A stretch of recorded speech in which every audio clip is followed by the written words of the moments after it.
Forum क्या है? Normal forum. Normal forum इसको हिंदी में बोला जाता है सामान्य रूप। क्या बोला जाता है? सामान्य रूप। नॉर्मल फोरम बोला जाता है सामान्य रूप, या इसका एक और नाम है, इसको बोला जाता है प्रथम अवकलज को। प्रथम अवकलज, प्रथम अवकलज मतलब फर्स्ट डेरिवेटिव को उठाना, या तो इसको बोला जाता है प्रथम अवकलज को उठाना या परतंत्र चर में परिवर्तन। परतंत्र चर में परिवर्तन ये भी बोला जाता है। क्या होता है? मेन नाम है इसका नॉर्मल फोरम।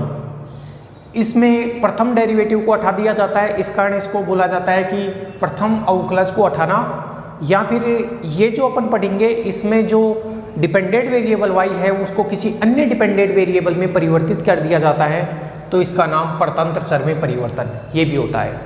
सबसे पहले तो अपन इसका पूरा आर्टिकल पढ़ेंगे। आर्टिकल में एक दो फॉर्मूले ऐसे आएंगे जो अपने को याद भी रखने पड़ेंगे, तो उनको याद भी करना है। ठीक है फ्रेंड्स, तो सबसे पहले मैं बताता हूं कि मान लो, माना दिया गया सेकंड ऑर्डर का रेखिक अवकल समीकरण। माना दिया गया सेकंड ऑर्डर का रेखिक अवकल समीकरण क्या है? d2y upon dx square plus p dy upon dx plus qy बराबर r, जहाँ p q r है वो x के फलन है। ये सेकंड ऑर्डर का अपने को लीनियर डिफरेंशियल इक्वेशन है दिया है, इसको सोल्व करना है। अब इसको सोल्व करना है तो 6.1 में दोस्तों अपन ने ये पढ़ा था कि अगर अपने को पूरक फलन का एक भाग मालूम है तो अपन इसको आसानी से सोल्व कर लेंगे। लेकिन अब पूरक फलन की तो बात ही नहीं कर रहे हैं, पूरक फलन की बात नहीं कर रहे हैं, तो कोई अन्य तरीका देखते हैं इसको सोल्व करने का। तो देखना, मैं यहाँ ये लिख सकता हूँ ना, अब ये लिखने की जरूरत नहीं है, आप ऐसे समझ लो कि भाई ये जो सेकंड ऑर्डर का लीनियर डिफरेंशियल इक्वेशन दिया है उसमें ऐसा तो जरूरी है ही नहीं ना कि आपको हमेशा पूरक फलन का एक भाग मालूम हो जाए। इसका मतलब 6.1 का जो मेथड है वो फेल हो जाएगा। जब आपको पूरक फलन का एक भाग नहीं मिलेगा तो 6.1 का मेथड क्या हो जाएगा? फेल हो जाएगा। ओके, यदि पूरक फलन का एक भाग ज्ञात नहीं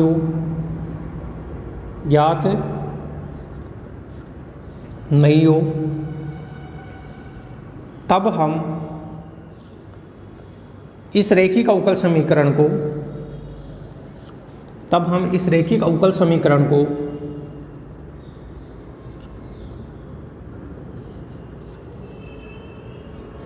सिक्स पॉइंट वन के तरीके से सोल्व नहीं कर सकते। सही है ना? सोल्व नहीं कर सकते। तो सोल्व करने के लिए एक अलग तरीका है। मैं मान लेता हूँ, माना समीकरण 1 का पूर्ण हल बोल दो, या फिर आप क्या बोल दो? व्यापक हल। माना समीकरण 1 का पूर्ण हल y बराबर vu है। ये अब आप ये मत सोचना कि u है वो पूरक फलन का एक भाग है। u भी एक वेरिएबल है और v भी एक वेरिएबल है। बस u वगैरह के बारे में आपको ये नहीं सोचना है कि पूरक फलन का एक भाग है। मैं लिख भी देता हूँ यहाँ u पूरक फलन का एक भाग नहीं है। भाई पूरक फलन की तो बात ही नहीं करेंगे अब इस क्वेश्चन में। यहाँ पे बस इतना पता रखना है कि u और v दो वेरिएबल हैं जिनकी वैल्यू अपने को निकालनी है, उन दोनों का जो मल्टीपल होगा वो y बनेगा, और y जनरल सॉल्यूशन है अपने को गिवन डिफरेंशियल इक्वेशन है 1 का। इतना उतारिए दोस्तों, फिर अपन आगे बढ़ते हैं इसमें। ओके, तो y बराबर vu है। आपने इसका जनरल सॉल्यूशन y बराबर vu मान लिया, तो y का मान तो यहाँ रख दोगे, लेकिन dy बाई डी एक्स और d2y अपॉन dx स्क्वायर और चाहिए ना, तो मैं निकालूंगा एक तो dy बाई डी एक्स। देखना y बराबर vu है, v को रोका और u का du बाई डी एक्स, फिर u को रोका v का dv बाई डी एक्स। ये तो है first derivative. Second derivative d2y upon dx square बराबर, देखो इस v को रोका, इसका derivative d2u upon dx square, फिर इसको रोका, इसका derivative dv upon dx du upon dx, plus इस u को रोका, इसका derivative u d2v upon dx square, plus इसको रोका, इसका derivative du upon dx dv upon dx। ये बन गया। अब ये तो सेम है, ये और ये तो सेम है, तो बताओ दोस्तों इसको मैं यहाँ डबल लिख दूँ, इसको तो ये टर्म और ये टर्म सेम है, तो इसको तो मैं हटा देता हूँ और यहाँ कितना कर देता हूँ डबल। ये डेरिवेटिव आ गए। इन y की value, dy by d x की वैल्यू, इसकी वैल्यू समीकरण नंबर 1 में रखेंगे। इतना उतारिए, फिर अपन समीकरण नंबर 1 के अंदर ये वैल्यूज क्या करेंगे, पुट कर देंगे। चलो तो मैं इसको हटा देता हूं।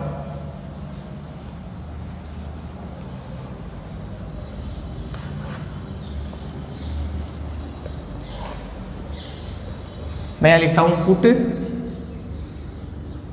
दीज वैल्यूज इन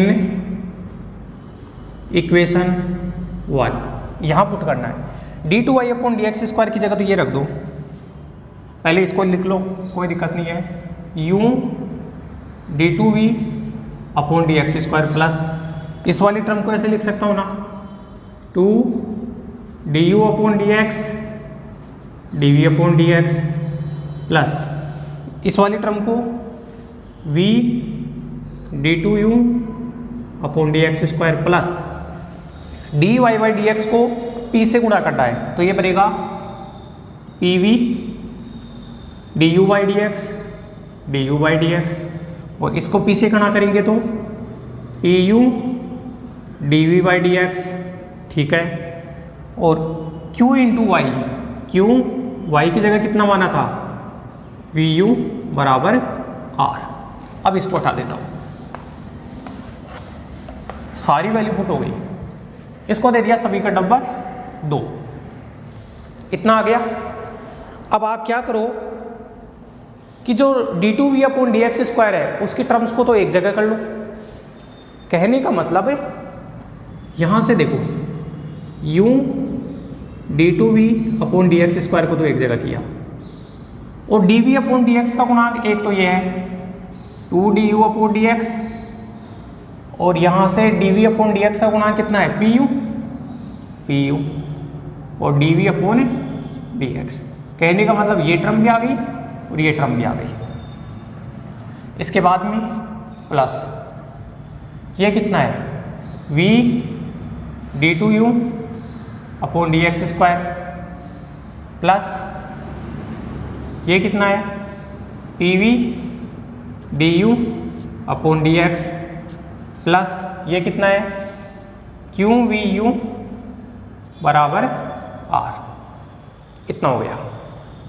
अगर एक स्टेप और लिखना चाहूँ मैं तो u d2v upon dx square, plus इस चीज़ को 2 du upon dx plus pu dv upon dx, plus v common ले लो यहाँ से, v कॉमन लोगे तो ये बनेगा d2u upon dx square plus p du upon dx plus qu बराबर आर। इसको डाल दिया इक्वेशन नंबर 3। अब देखो दोस्तों, इसका नाम मैं बता रहा था ना, प्रथम अवकलज को हटाना। तो क्या किया जाता है कि u का चयन इस प्रकार किया जाता है कि ये पूरा का पूरा जीरो हो जाए, ये पूरा का पूरा जीरो हो जाए। तो बताओ, ये पूरा का पूरा जीरो होगा तो फिर dv/dx हट जाएगा ना इसमें से, और ये dv/dx क्या है, प्रथम अवकलज। तो ये इंपॉर्टेंट चीज है, आपको लिखना है कि u का चयन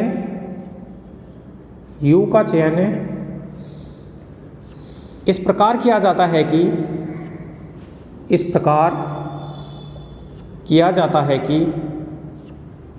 u का चयन इस प्रकार किया जाता है कि ये जीरो हो जाए, क्या, 2du/dx प्लस pu का मान जीरो हो जाए। अगर इसका मान जीरो हो जाएगा तो फिर ये ऑटोमेटिक हट जाएगा। तभी तो इसको नाम, इस जो आर्टिकल अपन कर रहे हैं इसका नाम प्रथम अवकलज को हटाना है, क्योंकि प्रथम अवकलज हट जाएगा। और यहां से मैं ऐसे लिख सकता हूं या नहीं, देखना, du/u प्लस p/2 dx बराबर 0। यहाँ u ले आया dx को यहाँ, तो du/u बराबर माइनस का p/2 dx, और यहाँ से log u बराबर माइनस का 1/2 pdx। C1 वगैरह काम में नहीं लेंगे।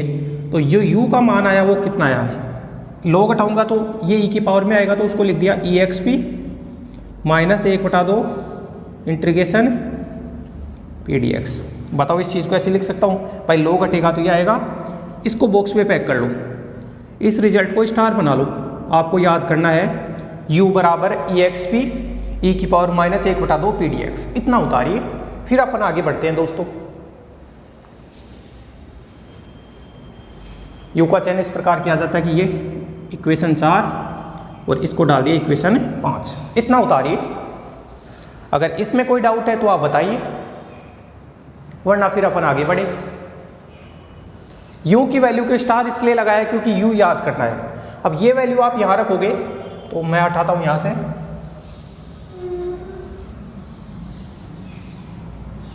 अब u की वैल्यू रखने से इक्वेशन 4 की वैल्यू 3 में पुट करेंगे, तो मैं लिखता हूं देन इक्वेशन 3। देखो इक्वेशन 3 क्या बना, ये था u d2v था ना, ये बना u d2v/dx², ये पूरा जीरो, ये जो है v d2u/dx² plus p du/dx plus qu, और बार कितना है, v आ ही गया बराबर r। इसको भी हटा दिया, इसको डाल दिया इक्वेशन नंबर 6। अब देखना दोस्तों, अब देखना कि मैं क्या करूंगा कि एक बार du/dx की वैल्यू लिखता हूं। तो यहां से देखो आप इक्वेशन 4 से, बाई इक्वेशन 4 du/dx का मान कितना है, du/dx का जो मान है यहां से इसको इधर लेके आओ, माइनस का pu/ और ये भाग में 2, माइनस का pu/2। अब इसका कोई काम नहीं है अपने पास, तो इसको भी हटा देता है। और u की वैल्यू तो देखो आपको याद ही रखनी है, ये बन गया।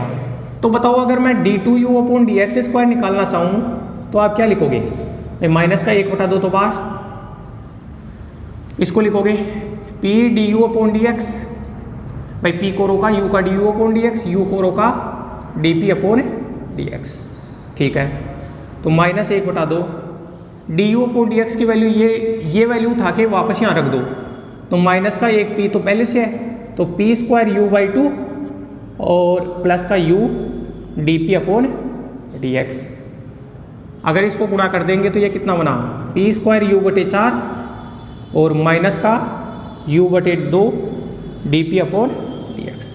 और du/dx की और ये वाली वैल्यू आप इक्वेशन नंबर किस में पुट कर दो, वापस से इक्वेशन नंबर 6 में पुट कर दो। तो पुट दीज वैल्यू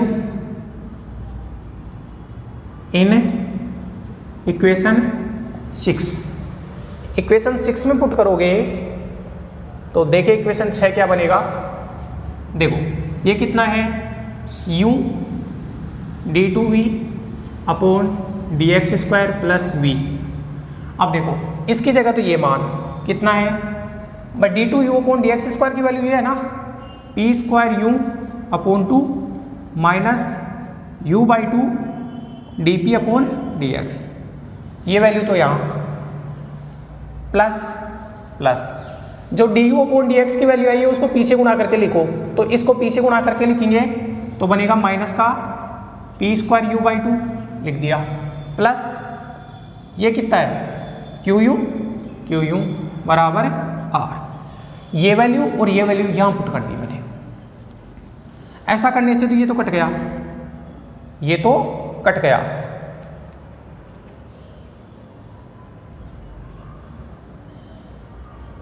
देख लेता हूँ एक बार मैं कहीं मिस्टेक तो नहीं हो गई हो। अच्छा ये वैल्यू पुट की तो ये 4 है ना, ये 4 है तो ये कटा नहीं। ओके दोस्तों ये कटा नहीं है। आप 1/4 में से 1/2 घटाओगे तो माइनस का 1/4 बचेगा ना, तो ये बना u d2v अपॉन dx²। ये कैंसिल नहीं हुई है, ध्यान रखना, ये वैल्यू और ये वैल्यू कैंसिल नहीं हुई है,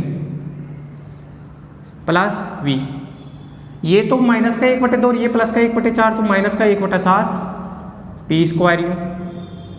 ये कितना है qu, ये कितना है minus u/2 dp upon dx बराबर r।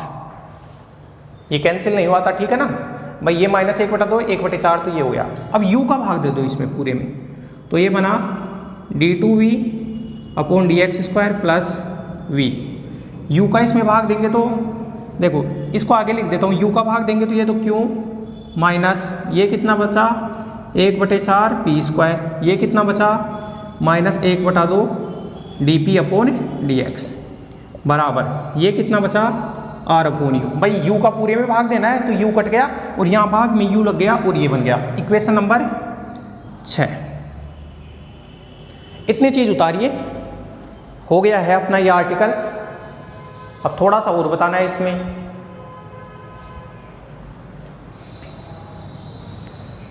अब मैं थोड़ा इधर से रिमूव कर देता हूं, आप देखना समीकरण नंबर 6 को निम्न प्रकार लिखा जा सकता है। निम्न प्रकार लिखा जा सकता है।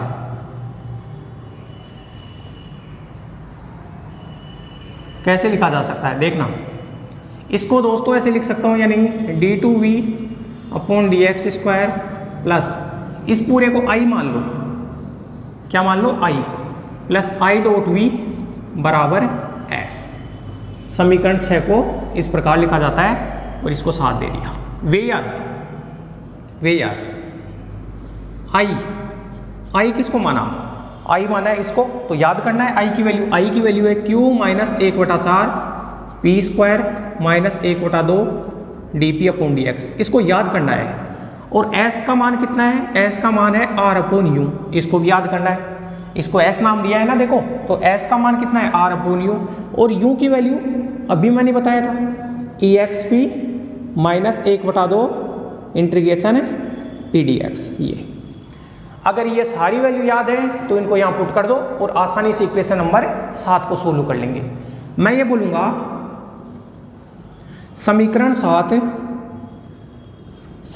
7 में यदि i का मान समीकरण 7 में यदि i का मान अचर मतलब कांस्टेंट या 1/x² के समानुपाती होता है, 1/x² के समानुपाती होता है तो समीकरण 7 का हल आसानी से ज्ञात किया जा सकता है, आसानी से ज्ञात किया जा सकता है। कैसे देखो दोस्तों, अगर मान लो i का मान अचर हो जाए तो फिर ये तीसरे चैप्टर का क्वेश्चन बन जाएगा, उसके तरीके से सोल्व कर लेंगे। यदि i का मान 1/x² हो जाए, अगर i का मान 1/x² हो जाए तो x² को या गुणा में भेज दूंगा, तो बताओ ये चैप्टर 4 का क्वेश्चन बना है नहीं बना? समघात हो गया ना, क्योंकि ये सेकंड डेरिवेटिव है। तो अगर i का मान है वो अचर हो जाए, या तो i का मान है वो कांस्टेंट हो जाए, या फिर i का मान अगर 1/x² के समानुपाती है। अगर अचर होगा तो ये जो क्वेश्चन है वो चैप्टर नंबर 3 का बनेगा। चैप्टर नंबर 3 की सहायता से मैं v का मान निकालूंगा। और अगर ये 1/x² के समानुपाती होता है i का मान, तो x² यहाँ गुणा में आ जाएगा और ये चैप्टर नंबर 4 का क्वेश्चन बन जाएगा। समघात के तरीके से मैं v का मान ज्ञात कर लूंगा। इतना हटा देता हूं, तो समीकरण 7 से किसका मान मिल जाएगा? समीकरण 7 से v का मान ज्ञात करेंगे। समीकरण 7 से v का मान ज्ञात करेंगे। देन कंप्लीट सॉल्यूशन जो होगा वो y बराबर कितना हो जाएगा? v into you. तो v का मान तो यहाँ से आ गया, v का मान तो यहाँ से निकाल लेंगे, और u का मान ये रहा, ओके फ्रेंड्स। तो इस प्रकार से यह आर्टिकल था जिसके अंदर अपन ने u को पूरक फलन का एक भाग नहीं माना था, y बराबर वी यू कंप्लीट सॉल्यूशन माना था, और अपन ने ये पूरा आर्टिकल किया है। आर्टिकल तो समझना है ही। अब आपको जब ये क्वेश्चन आएगा तो उसको करना कैसे है? आपको क्वेश्चन करने के लिए एक तो ये याद रखना है, देखो मैं क्वेश्चन आएगा ना तो उसको स्टैंडर्ड फॉर्मेट में लिख दूंगा। स्टैंडर्ड फॉर्मेट में लिख के एक तो u का मान निकाल लूंगा, u का मान निकाल सकता हूँ ना, इंटीग्रेशन -1/2 pdx करके।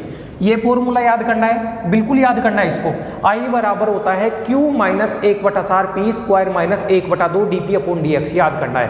s का मान होता है r/u, r तो स्टैंडर्ड फॉर्मेट में कन्वर्ट करके r का मान निकल जाएगा, और जो u का मान होता है वो होता है exponential integration -1/2 pdx, exponential -1/2 integration pdx, ये मान याद करने। और d2v/dx² plus i dot v बराबर है s, ये कटा है, इसको सोल्व करना है। यहाँ से v का मान निकालना है, u का मान यहाँ से आ जाएगा, और कंप्लीट सॉल्यूशन अपना कितना बन जाएगा? vu। बताओ, इसमें पूरक फलन का एक भाग याद करने की जरूरत ही नहीं पड़ी। और प्रथम अवकलज को इसलिए बोलते हैं प्रथम अवकलज को हटाना, क्योंकि प्रथम अवकलज का जब अपन ने आर्टिकल निकाला था तो कोफिशिएंट को 0 बनाया था। और परतंत्र चर में इसलिए परिवर्तन बोलते हैं क्योंकि जो सेकंड ऑर्डर का डिफरेंशियल इक्वेशन था जिसमें परतंत्र चर y था, वो किस परतंत्र चर में? यहाँ v परतंत्र चर में चेंज हो गया वो सेकंड ऑर्डर में। तो परतंत्र चर में परिवर्तन बोल दो या प्रथम अवकलज को हटाना बोल दो। Important, very very very important चीज ये है कि ये याद करना है, d2v/dx² plus i dot v बराबर s याद करना है, i का मान याद करना है, q - 1/4 p² - 1/2 dp/dx करना है, s का मान होता है r/u, और u का मान होता है एक्सपोनेंशियल -1/2 इंटीग्रेशन pdx। बस सारा क्वेश्चन हो गया। ये चीजें तो अपने को ये वाली चीज, ये वाला और ये वाला और ये वाला, ये चीजें याद करनी है। और अगर ये याद हो जाता है तो फिर क्वेश्चन कुछ भी नहीं, क्वेश्चन बहुत आसानी से हो जाएगा। इस क्वेश्चन 7 ये जो इक्वेशन 7 बना है ये v के अंदर सेकंड ऑर्डर का है। अब सेकंड ऑर्डर के अगर i का मान अचर हो जाए तो ये अचर गुणांकों वाला रेखीय अवकल समीकरण बन जाएगा, जिसको अपन ने चैप्टर नंबर 3 में सोल्व करना सीखा था। और अगर i का मान 1/x² के समानुपाती हो जाए तो ये समघात रेखीय अवकल समीकरण बन जाएगा, जिसको अपन ने सोल्व करना चैप्टर नंबर 4 में सीखा था। इस प्रकार दोस्तों ये अब आर्टिकल है, इसको अपनी बुक में नोट करना और इनको 3-4 बार लिख के याद करना है। प्रत्येक क्वेश्चन में इनको डायरेक्ट वैल्यू आएगी इसकी, तो लिख भी रखा है कि भाई विद्यार्थियों को ये सलाह दी जाती है कि वो इसको याद करे, d2v/dx² plus i dot v बराबर s, वेयर i बराबर q - 1/4 p² - 1/2 dp/dx, s बराबर dp/dx, s बराबर होता है r/u, और u का मान होता है -1/2 एक्सपोनेंशियल -1/2 इंटीग्रेशन pdx। ये सारी वैल्यू आपको याद करनी है। फिर अपने जो भी नेक्स्ट लेक्चर अपना होगा उसके अंदर मैं आपको दोस्तों इसके क्वेश्चंस के ऊपर प्रैक्टिस करवाऊंगा।